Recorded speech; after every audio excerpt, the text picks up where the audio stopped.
got a pretty unique story when it comes to what got me started on the drums. When 7th grade rolled around, my dad signed me up for a school band, and I went down and they passed out instruments to everybody at the thing, and I was one of the last guys, and they handed me a tuba and said, "Here, you're going to be a tuba player." And I was like, hell yeah. Took it home. I'm sitting in the living room blowing on this thing at lunchtime. You know, you have to make this funny buzzing noise when you blow into it to make that big tuba sound. And my dad comes running out of his bedroom in his underwear, and he's like, "What the hell is going on in here?" And I said, "Dude, I'm going to be a tuba player. Check it out." And he's like, "No, you're not, son." And he went straight to his room, put his clothes on, comes back, and he goes, "Get in the car with me. We're going up to see your band director. You're going to play the drums." I was honestly heartbroken at the time. And he went up there, changed me over to the drums, and then the very next day when I started in drums, I was like, oh, thank God, man. So my dad changed the course of heavy metal. The first major band I was ever in was the only band at the time, Pantera. You know, we started that band, me and my brother, from day one. And we started off as a cover band. You know, we covered everybody from Van Halen to Judas Priest, Motley Crue, everything that was happening at the time. We could play any nightclub in the world. And, you know, at least in our local area, Texas, Louisiana, Oklahoma, and always sell it out, always have it packed. We do 3-4 sets a night. And, you know, it was a great cover band. And once again, once my dad intervened, he goes, "You know what, you guys are awesome, but you're never going anywhere until you learn to write your own songs," you know. We went bingo. So we started writing our own songs.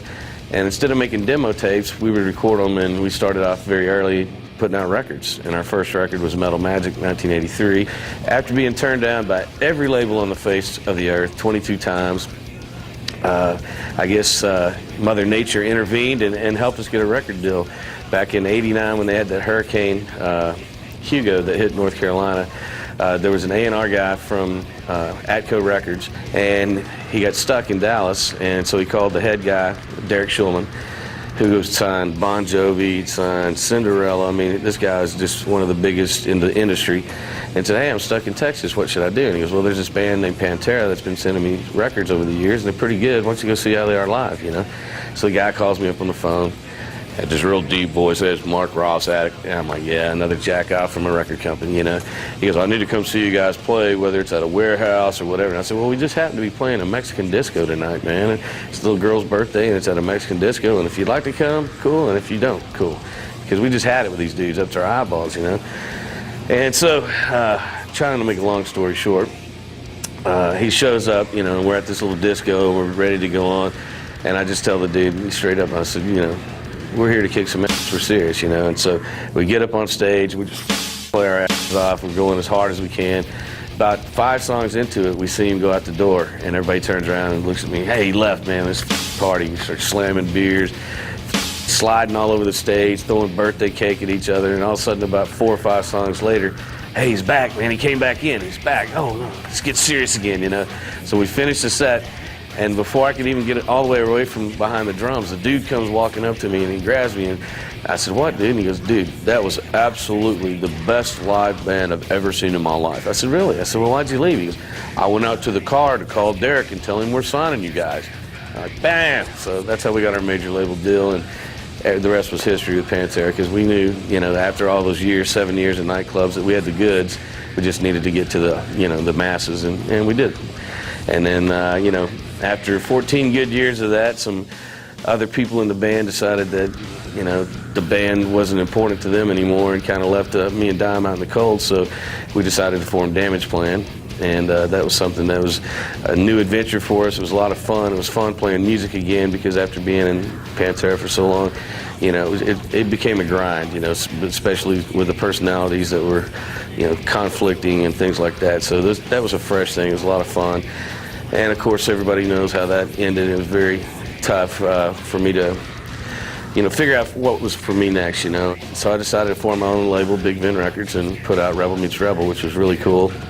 Some of the best guitar playing Dime ever did, and some of probably the first real, you know, culmination of heavy metal and country music put together, you know, the real deal, you know, Rebel meets Rebel. I mean, David Allan Coe definitely was the outlaw of country music, and, you know, Pantera was always the outlaw of heavy metal, you know. So those two fit together perfectly. And then, you know, after playing some with Sammy and Mike down in Cabo a couple times, Sammy Hagar, Michael Anthony, And various bands from Disturbed to Black Label to Anthrax would always get me to come up and play. I knew I still wanted to play, you know, and so when the Hell Yeah guys contacted me before it was even Hell Yeah, just, hey, we're thinking about putting this band together, you know, I got really excited about it. And so jumped into it full force, and it turned out to work out great, man. It's my baby now. I love it. Hell Yeah, you're going to be seeing a new record from us at the end of the year, and back on tour again.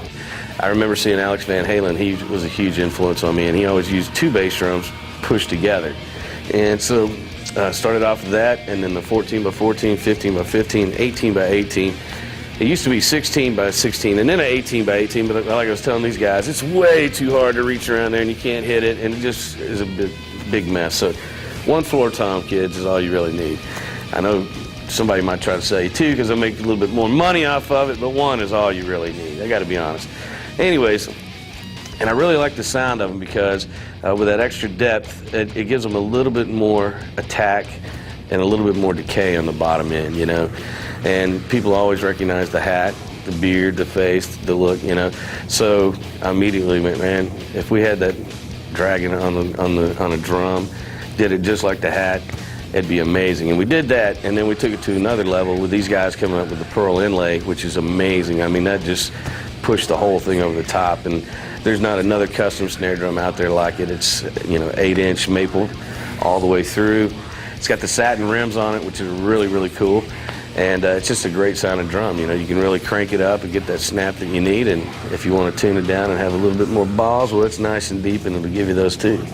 Along with the new line of hardware, which is come so far from where ddrum started with their hardware. It's an amazing line of hardware. We got the new Vinnie Paul pedal called the VP1, and it's made out of aluminum, which gives it plenty of strength to uphold any kind of monster feat you might have, but it's light enough to get you that kind of action that you really want. And every pedal is made to where you can make it into a double pedal, so it's not like, well, if you get a single and all of a sudden you want to switch to a double, you got to buy 2. You can convert it yourself.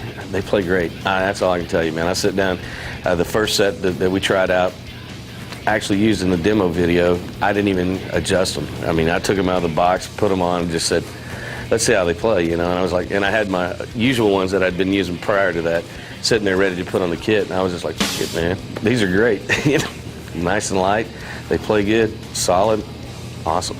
The reason why I moved over to ddrum is they gave me an opportunity to have my own line of drums, something that I always dreamed of having, and you know, I always want to do more than just be a drummer. I want to be able to bring drums to drummers, and I think this is the first company that's going to have these custom-sized drums available to the public. I've always had them custom-made previous to this, and I'm just really proud of it. I'm happy. The drums sound amazing. You know, that was one of the most important things to me coming over, is the quality of the product had to be as good, if not better. And I'm really happy to be able to bring you the Vinnie Paul drum line from ddrum.